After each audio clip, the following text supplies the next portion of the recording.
وہ کھاتا ہے۔ پھر فرمانے لگے کہ یہ دنیا جو اس کا شارب ہے، اس کا پینے والا، اس کو صحت نہیں دیتی۔ دنیا ایک ایسی شراب ہے، ایک ایسا مشروب ہے جو اس کو پیے اس کو صحت نہیں دیتی، اور جو اس کا ساتھی بنے اس سے وفا نہیں کرتی۔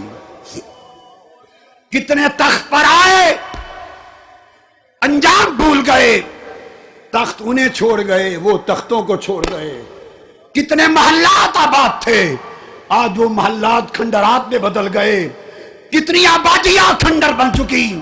ارے اپنا زمانہ یاد کرو، آج اس ملک پاکستان پر اللہ کی ناراضگی کے کتنے اثرات ہیں۔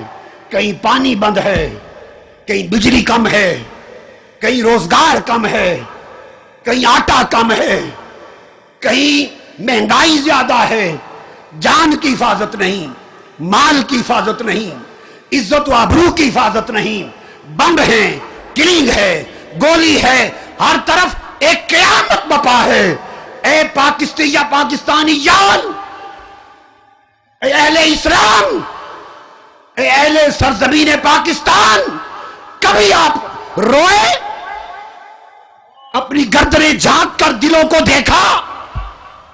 کبھی مراقبہ کر کے اپنے مولا سے دل کا تعلق جوڑ کر پوچھا کہ مولا یہ سب کچھ کیوں ہے؟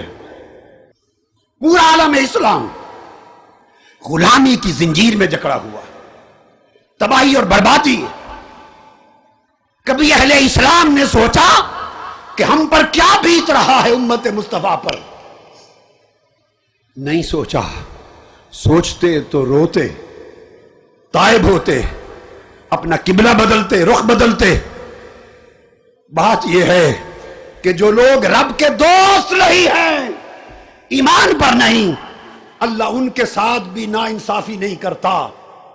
ان کی اچھی بری کاوشوں کا اجر سب اسی دنیا میں دے دیتا ہے۔ اور جو رب کے دوست ہے، اس نے اپنے دوستوں کے لیے اس دنیا سے کروڑ درجے بہتر حسن آخرت کا آرام سنبھال کے رکھا ہے۔ جو رب کا دوست ہو کر اس سے بے وفائی کرے، اس پر دنیا تنگ ہو جاتی ہے، اور آخرت تو اس نے پہلے ہی تنگ کر لی تھی۔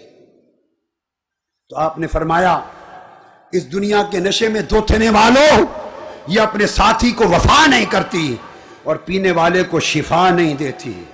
اور پھر آپ نے فرمایا، دنیا منیت الاشقیاء، دنیا بدبختوں کی آرزو ہے، بدبختوں کی تمنا ہے۔ اور امام جعفر صادق علیہ السلام فرماتے ہیں کہ اللہ تعالیٰ نے حضرت عیسیٰ علیہ السلام کی طرف وحی فرمائی۔ سیدنا امام جعفر صادق فرماتے حضرت عیسیٰ علیہ السلام کی طرف وحی فرمائی۔ حضرت عیسیٰ علیہ السلام نے پوچھا، مولا تیری بارگاہ میں کیا تحفہ بھیجوں جو تجھے سب سے زیادہ پسند ہو؟ کیا تحفہ بھیجوں؟ اللہ پاک نے فرمایا، یا عیسیٰ حب لی من عینیک الدموع ومن قلبک الخشوع وکحل عینیک بمیل الحزن۔ فرمایا، عیسیٰ اگر میری طرف تحفہ بھیجنا ہے تو اپنی آنکھوں کے آنسوؤں کا تحفہ بھیج۔ میرے پاس سب کچھ ہے، آنسو نہیں ہے۔ میرے پاس سب کچھ ہے، مگر ناندم اور شرمندگی کے، ندامت اور شرمندگی کے آنسو نہیں۔ مجھے اپنی آنکھوں کے آنسوؤں کا تحفہ بھیج، اور اپنے دل کے خشوع اور رقت کا تحفہ بھیج۔ جو خشوع اور خضوع ہے اس کا تحفہ بھیج۔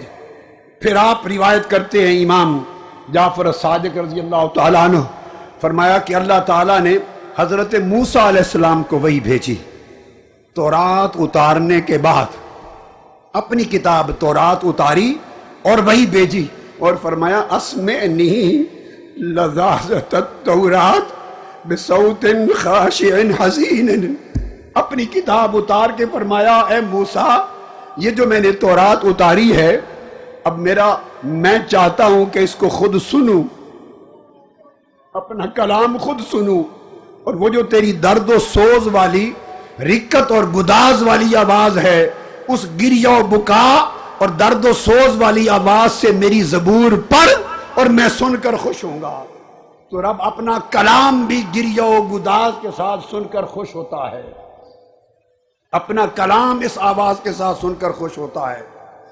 حاضرین محترم، خلاصہ کلام یہ ہے کہ ہماری زندگی کے یہ دن جو لمحے ہم کو نصیب ہیں یہ مستعار زندگی ہے۔ ہم میں سے کوئی اس زندگی کے دنوں کا مالک نہیں۔ یہ ایام و لیالی، یہ صبح و شام، یہ لمحات زندگی، یہ ادھار ہے، اور ایسا ادھار ہے، سن لو، جس کے بارے میں کچھ خبر نہیں کہ مالک کب واپس مانگ لے، جس کے بارے میں کچھ خبر نہیں کہ مالک کب واپس مان لے۔ ہم نے اس ادھار کے مالک بن بیٹھے اور اس دار الغرور میں دل لگا بیٹھے۔ آج کی رات کتنا الحمدللہ تعالی، کتنا بڑا عظیم حد نگاہ تک، بلکہ نگاہ کی حد جہاں ختم ہوتی ہے اس سے پیچھے تک سر ہی سر ہیں طالبین کے۔ دیکھیے ذرا آ کر دیکھیے ادھر، اللہ کے بندوں کا نظارہ کیجئے، اوپر چڑھ کے کوئی حد دکھائی نہیں دیتی، اور اس طرح ہزارہ خواتین جو معتکف ہیں وہ دیوار کے پیچھے ہیں، انہیں باہر گراؤنڈ میں آنے کی اجازت نہ تھی، اور ہزارہ معتکف مسنون انہیں مسجد کی چار دیواری سے باہر نکلنے کی اجازت نہ تھی، وہ ادھر ہیں۔ یہ آپ کو جو ہزاروں لاکھوں لوگ نظر آ رہے ہیں، یہ وہ طالبان حق ہیں جو نہ ادھر معتکف تھے نہ ادھر معتکف، یہ سب، یہ وہ جو ان سے اضافتاً آج کی رات آئے۔ کس لیے آئے ہیں؟ میرا آخری سوال ہے، پھر ہم دعا کی طرف متوجہ ہوں گے۔ کس لیے آئے ہیں؟ اگر آج کی رات بھی ہمارا شعور بیدار نہیں ہوتا، اور ہمارے اندر ہمارا سویا ہوا من بیدار نہیں ہوتا، اور رب سے جو ہمارا تعلق کٹ گیا ہے، ٹوٹ گیا ہے، ہم آخرت کو بھول چکے ہیں، ہر شخص اپنے ساتھ دھوکہ کر رہا ہے، اپنی اولاد کے ساتھ دھوکہ، اگلی نسلوں کے ساتھ دھوکہ، ملک و قوم کے ساتھ دھوکہ، اپنے دین کے ساتھ دھوکہ، اپنے نبی کے ساتھ دھوکہ۔ نام اللہ کا بندہ ہونے کا لیتے ہیں، لیکن ہماری زندگی اللہ کی بندگی سے خالی ہو چکی ہے۔ نام تاجدار کائنات کی غلامی کا لیتے ہیں، مگر ہماری زندگی کا عمل مصطفیٰ کی غلامی سے خالی ہو چکا ہے۔ کتنے لوگ ہیں جو پابندی کے ساتھ ہر روز 5 مرتبہ اپنی جبین نیاز اللہ کے حضور چکاتے ہیں۔ یہ 17-18 کروڑ کا ملک پاکستان، اور مسجدوں میں نمازیوں کی تعداد، اس کی گنتی کر لو، اور پھر اللہ کی رحمت کے طلبگار بنتے ہیں ہم، اس سے منہ موڑ کر، اللہ سے بے وفائی کر کے، نافرمانی کر کے ہم اس کی رحمت کے طلبگار بنتے ہیں۔ مگر اس کا پھر کرم ہے کہ وہ فرماتا ہے کہ پھر بھی چلو میرا بندہ رو پڑا ہے، معاف کر دو، پھر بھی اسے رونے پر حیا آ جاتا ہے، رونے پر کرم کر دیتا ہے۔ کتنے ہیں جو آقا کی غلامی کا، امتی ہونے کا دم بھرتے ہیں، اور ہماری زندگی میں اتباع سنت محمدی ہے، اسوہ و سیرت محمدی کی جھلک ہے۔ کتنوں کی زندگی تاجدار کائنات کی سیرت و سنت کے مطابق بسر ہو رہی ہے۔ کتنے گھرانے، کتنے ماں باپ ہیں، کتنے اس قوم کے بیٹے بیٹیاں ہیں جنہوں نے مصطفیٰ کو اپنا آئیڈیل بنا رکھا ہے۔ کتنی بیٹیاں ہیں جنہوں نے سیدہ کائنات فاطمۃ الزہرا کو آئیڈیل بنا رکھا ہے۔ ہمارے آئیڈیل کچھ اور، ہماری دوستیاں کسی اور جگہ، رجحان کسی اور جگہ، لالچ کسی اور شے کا، طلب اور چاہت کسی اور شے کی، نام خدا و مصطفیٰ کا۔ دل پتھروں سے سخت ہیں، آنکھوں کے چشمے سوکھ گئے ہیں، ہمارے تعلق ٹوٹ گئے ہیں۔ ہمیں پوری قومی سطح پر ایک توبہ کرنا ہوگی، اللہ کی طرف مڑنا ہوگا، اور گنبد خضرا کی طرف اپنا سفر شروع کرنا ہوگا۔ تحریک منہاج القرآن، میں نے زندگی اس تحریک کو، اس قوم کو، آقا کی امت کے جوانوں کو دے دی۔ اور میں آج خدا کو حاضر و ناظر جان کے بنا رہا ہوں، 25 26 27 سال پہلے جس کنال کے گھر میں رہتا تھا، آج میرے بچوں کی شادی ہو گئی، ان کی اولادیں، سارے ملک میں اس گھر کے سوا 1 انچ بھی زمین میں نے نہیں بنائی نا میرے پاس۔ جو کچھ نوکری کی، آقا آپ کی نوکری کی، میرے تاجدار آپ کی نوکری کی، مکین امت خضرا آپ کی نوکری کی، صرف اس لیے کہ ان مردہ دلوں میں حضور آپ کی محبت کی زندگی آ جائے۔ اور آج بد عقیدگی کی لہر ہے، بے دینی اور بد عقیدگی کی لہر ہے۔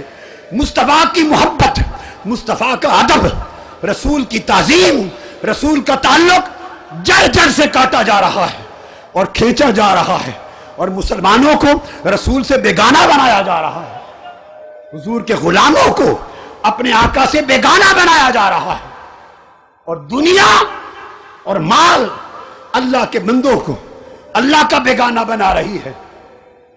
میرا جینا مرنا، میں تو ہمیشہ نہیں رہوں گا، یہ ایک آواز ہے، آپ سنتے ہیں لوگوں، کچھ عرصہ اور رہے گی، کچھ دن اور ہوگی، جب اللہ نے چاہا یہ بھی بند ہو جائے گی۔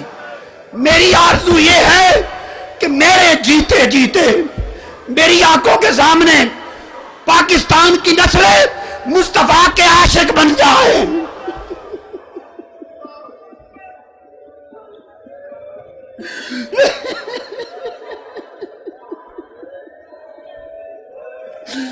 میرے آقا کے عاشق بن جائیں، میرے آقا کی محبت میں فنا ہو جائیں، ان کا جینا مرنا خدا اور مصطفیٰ کے لیے ہو جائے، اوڑھنا بچھونا حضور کی سنت ہو جائے، حضور کی سیرت ہو جائے، اللہ کے دین کا جھنڈا تھام لے، مسلمان ہو جائے، اور پھر بھولی بسری داستان خدا و مصطفیٰ کے تعلق کی دوہرا دیں۔ اس کے سوا کچھ نہیں، اس کے سوا نہ کچھ طلب کیا ہے، نہ ضرورت ہے، نہ کچھ مانگتا ہوں نہ بناتا ہوں۔ یہاں آنے والوں، صرف ایک رات دعا کا خیال لے کر نہ آیا کرو، خدا کے لیے زندگی بدلنے کا خیال لے کر آیا کرو۔ یہ لمحوں کے سودے، عارضی سودے، اور جب صبح ہوئی پھر بے وفا ہو گئے خدا سے، یہ سودے اچھے نہیں ہیں۔ ان برے سودوں نے امت کو تباہ کر دیا، ملک کو تباہ کر دیا۔ پختہ سودے کرو، اللہ کے ساتھ پوری یاری لگاؤ، مصطفیٰ کے ساتھ کامل یاری لگاؤ، خدا کے ہو جاؤ، مصطفیٰ کے ہو جاؤ، پھر دیکھو اللہ کی عزت کی قسم، اس کی رحمت بہار بن کر تمہاری زندگیوں میں کس طرح برستی ہے، حضور اپنی کملی کس طرح تان کر آپ کے سروں پر قائم ہوتے ہیں۔ حضور کا فیض آج بھی جاری ہے۔ بدبخت ہے وہ لوگ، نابینا ہے وہ لوگ، اندھے ہیں وہ لوگ جو سمجھتے ہیں کہ وصال کے بعد فیض بند ہو گیا، معاذ اللہ ان کی قبر ہو گئی، زندہ نہ رہے۔ بدبختو تم زندہ نہ رہو، مصطفیٰ کو مردہ سمجھنے والوں، مصطفیٰ زندہ تھا، زندہ ہے، زندہ رہیں گے۔ ان کا فیض ابو بکر و عمر کو جیسے ملتا تھا، فرق یہ ہے وہ بلا حجاب پاتے تھے، اب امت کو پردے کے پیچھے سے عطا کرتے ہیں، اور یہ پردہ ہماری آنکھوں کا ہے، مصطفیٰ کا نہیں ہے۔ اگر ہم پردہ ہٹا لیں، مصطفیٰ آج بھی بے نقاب دیدار کراتے ہیں اپنے مردوں، اور بے حساب عطا کرتے ہیں۔ اللہ کا کرم اگر اس زمانے میں تھا تو آج اللہ معاذ اللہ بوڑھا نہیں ہو گیا، کمزور نہیں ہو گیا، اللہ کے کرم کا خزانہ ختم نہیں ہو گیا، ہمارے ہاتھ اٹھنا بند ہو گئے ہیں، ہماری جھولیاں پھیلنا بند ہو گئی ہیں، ہم عارضی ہاتھ اٹھاتے ہیں، رات کے اندھیرے میں سال میں ایک رات، اور صبح ہوتے ہی پھر اس مولا کے ساتھ عہد و پیمان کو بھول جاتے ہیں۔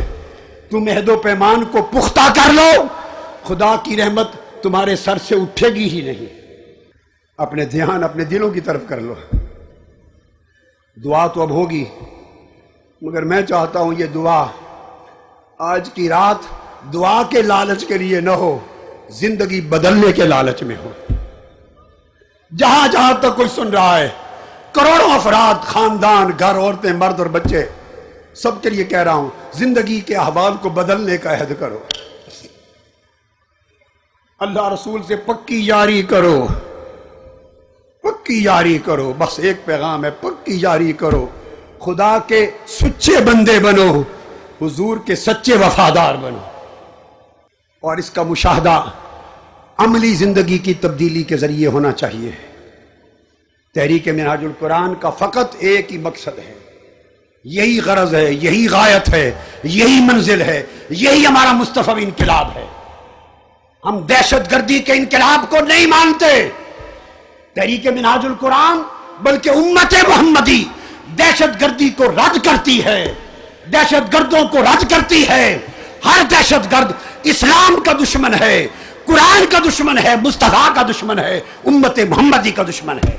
دہشت گرد کا کوئی تعلق نہ اسلام سے نہ کسی اور مذہب سے ہے، وہ ایک مجرم ہے۔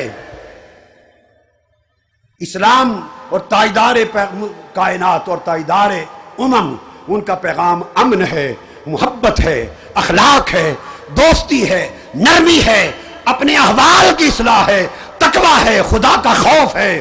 ایسا صالح بندہ بنانا ہے جو آخرت میں لوگوں کے کام آئے اور قیامت میں عذاب کے حقداروں کے کام آئے۔ یہاں بھی لوگوں کے کام کرے، قیامت میں بھی شفاعت کرے، لوگوں کی نفع بخش بندہ بن جائے، یہاں بھی لوگوں کے کام آئے، وہاں بھی لوگوں کے کام آئے۔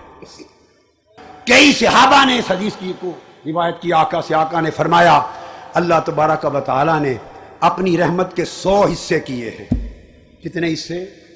100 حصے کیے ہیں، اور جب سے کائنات بنائی تب سے لے کر قیامت کے دن بپا ہونے تک ساری کائنات میں اللہ نے اپنی رحمت کا صرف ایک حصہ ابھی تک بانٹا ہے۔ اور یہ بخاری اور مسلم میں متفق علیہ حدیث بھی ہے، صرف ایک حصہ بانٹا ہے، اور 99 حصے اللہ نے قیامت کے دن کے لیے محفوظ کر کے رکھ لیے۔ ایک حصہ ساری کائنات میں اب تک بانٹا ہے، جس سے ماں کی مامتا چلتی ہے، باپ کی شفقت چلتی ہے، بھائی اور بہنوں کی محبت چلتی ہے، دوستوں کی دوستی چلتی ہے، جانوروں کی رحمت چلتی ہے، اور قیامت کے دن کے لیے 99 حصے رحمت کے رکھے ہیں۔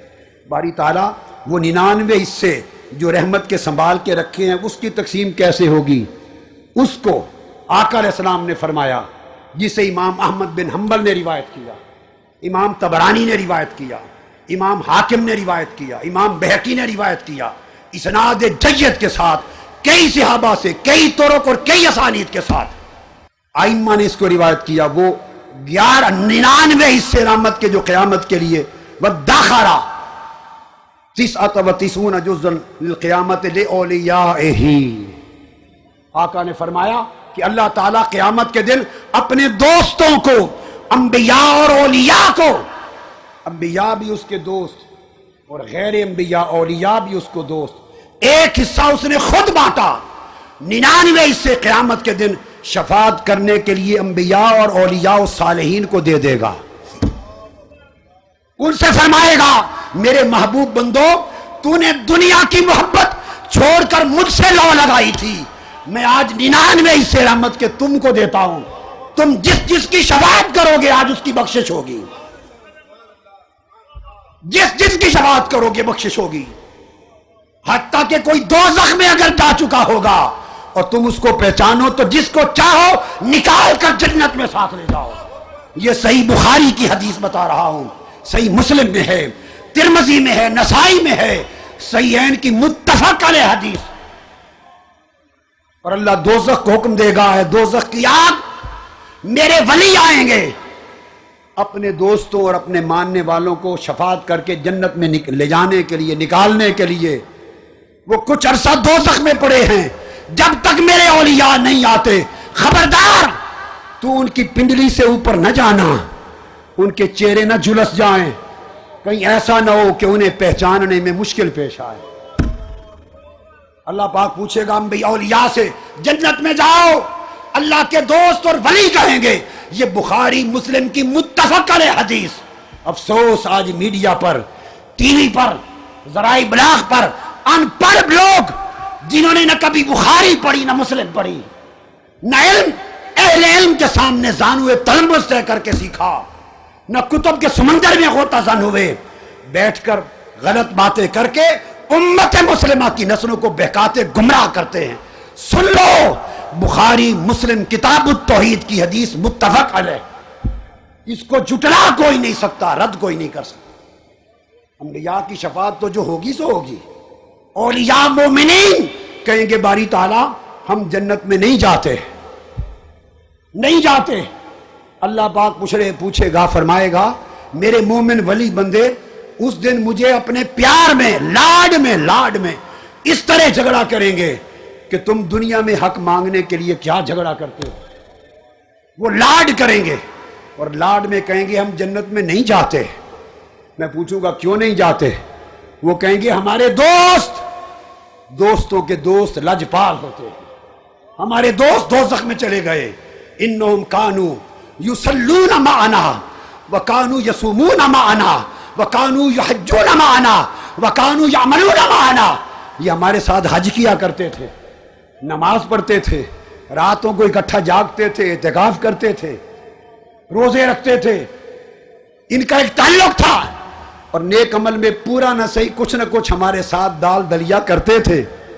اب وہ دوزخ میں جا پڑے. ہم اتنے بے وفا نہیں. انہوں نے دنیا میں ہمارا دامن نہیں چھوڑا، دنیا میں ہمارا دامن نہیں چھوڑا. ہم آخرت کے دن انہیں دوزخ میں چھوڑ کے کیسے جنت میں چلے جائیں؟ اللہ پاک فرمائیں گے بخاری اور مسلم ترمذی صحاح ستہ میں اللہ پاک فرمائیں گے اپنے اولیاء کو ان کو پہچانتے ہو؟ عرض کریں گے باری تعالیٰ پہچانتے ہیں. حکم ہوگا جاؤ اخرجوہم من النار من عرفتم، جن کو پہچانتے ہو اپنے ہاتھ سے دوزخ سے نکال کر جنت میں ڈال دو. اولیاء ہاتھ سے دوزخ سے نکال کے جنت میں ڈالیں گے. تو اسلام چاہتا ہے کہ اللہ کے ایسے بندے بنے کہ یہاں بھی مخلوق کے کام آئیں اور وہاں قیامت میں بھی دکھی مخلوق کے کام آئیں.